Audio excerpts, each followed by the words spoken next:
Hey, thanks for checking out the very first episode of Marketing Mistakes, the show where we rip apart other people's advertising to determine what mistakes they made in order to keep you from making the very same mistakes.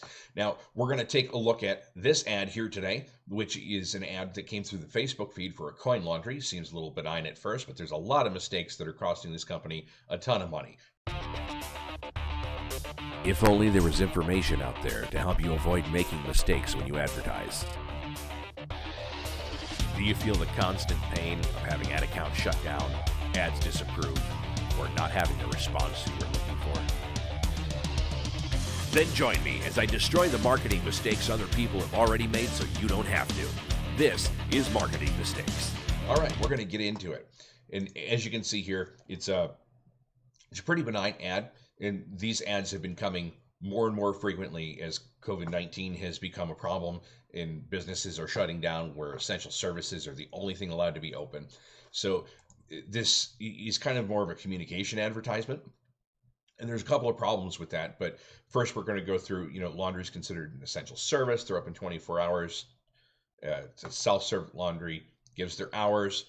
To tell that they're stocking appropriately. Cleaning supplies, up their cleaning frequency. So kind of the stuff that they've taken into consideration in order to help keep people safe. That they thank everybody for observing CDC recommendations. They've noticed that many are choosing to run errands or stay while you're in the car. The laundry is in the washer or dryer. And so, let's take care of one another. So there's a couple of problems right off the bat. The very first one is that there's absolutely no offer being made in this advertisement whatsoever. So there's no motivation. Purely informational, does not pay the bills. It doesn't recover ad spend. So this particular ad has no way to be able to track to determining whether or not putting up this ad is responsible for any incoming traffic into the business. Any advertising that's untrackable is bad advertising. It doesn't matter what it is, whether it's a billboard, television, radio, park bench, handing out flyers, or taking out a Facebook ad.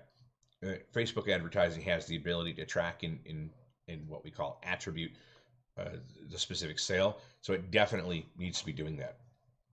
This welcomes an open send message for a messenger conversation, but not sure about what, because anything somebody could ask is in here unless they were looking for a specific offer, which they didn't make. So in order to fix this, make a specific offer, right? They're talking about people running errands and staying in their car while things are in their washer and dryer. Team up with a grocery store or another similar essential business and make an offer for them to purchase a drop-off service and have their laundry done for them while they go to the grocery store and shop. So they go shop at the grocery store or go pick up their stuff at the grocery store, group all their errands together, run them all, and then they come back and they pick up their clothes and they're freshly done and they can charge more for it. The sales that result from that are directly trackable to this advertisement and will cause repeat business for a service that they can offer above and beyond pumping quarters into the washer and dryer in their laundromat. Now, this particular laundry does offer the drop-off services inside and curbside, but they didn't make an offer to do that. Give people 10% off. Say, I'll take 10% off of your order right now, or first loads on us, or some kind of an offer to get people coming in to use it and take notice and start developing that habit of patronizing their business. So that's first and foremost. The second one is the thing that caught my attention initially is that this coin laundry is well over an hour away from my location. I should never be receiving an ad for anything outside of a serviceable area. The serviceable area of a laundromat is maybe a half hour at most when people aren't on a shelter-in-place lockdown.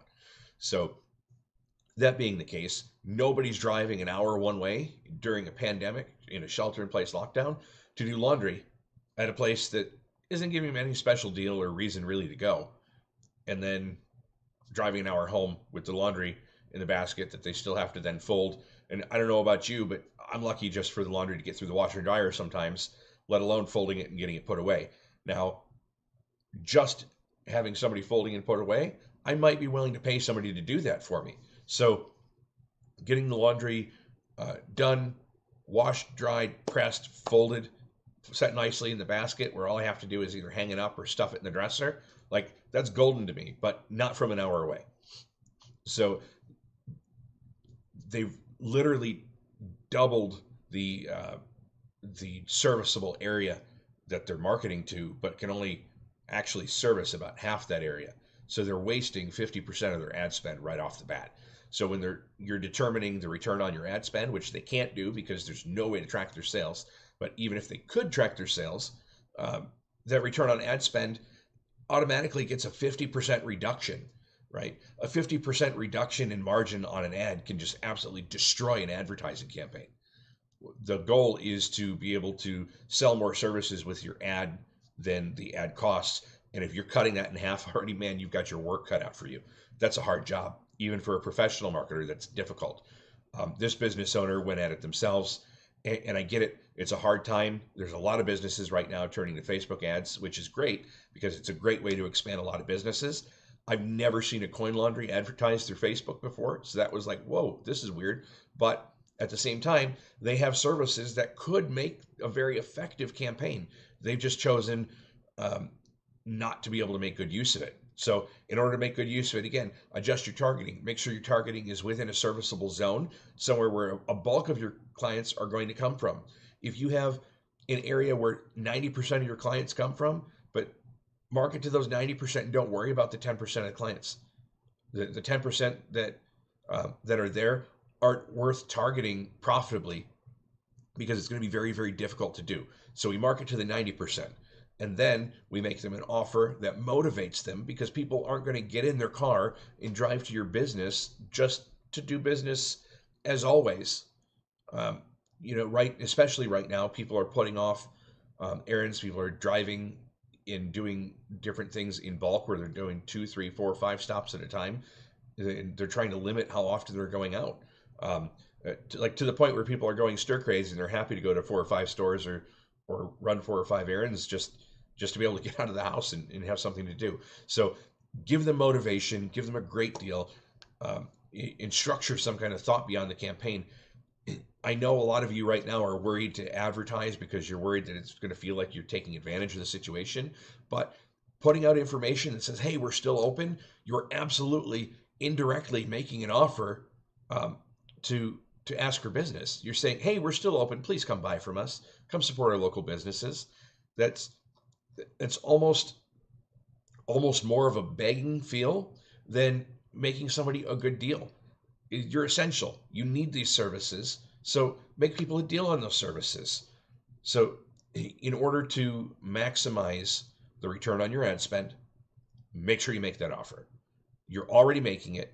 Don't just communicate. Make it trackable. Make sure you can attribute sales directly to the campaign and the ads that you take out, because otherwise you have no idea if you're just wasting money, which is one of the primary advantages that a platform like Facebook has over traditional advertising like radio and TV, billboards.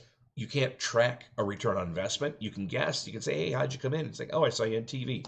Well, great. If you're running more than one ad, you have no idea which one of those ads were effective. If they heard you on the radio, they might know what station it is and you can get some feel, but at the same time, if you run 2, 3, 4 spots, again, you have no idea. If you run it to a billboard, billboards are getting seen all the time. It's very passive. There's no call to take action there. You can't ask somebody to pick up their phone and dial while you're driving. And this is one of the only places that you can advertise and do that. So moral of the story is you either have to take time to learn the foundations or hire a professional, something like Dawn Internet Marketing. We fix bad advertising and prevent it from costing you money. So instead of doing it yourself and ending up on an episode like this, come on in and let us help you right from the beginning and help you avoid that pain and trouble right there. That being said, if you've enjoyed this spot, you've taken some value on it, please comment. Don't forget to like and subscribe. And feel free and share it around because there's good information here. But if you're coming across advertising like these that you believe are bad, don't be afraid to screenshot the full ad, submit it to us, and let us do a review on it. We'd love to have some input from the audience.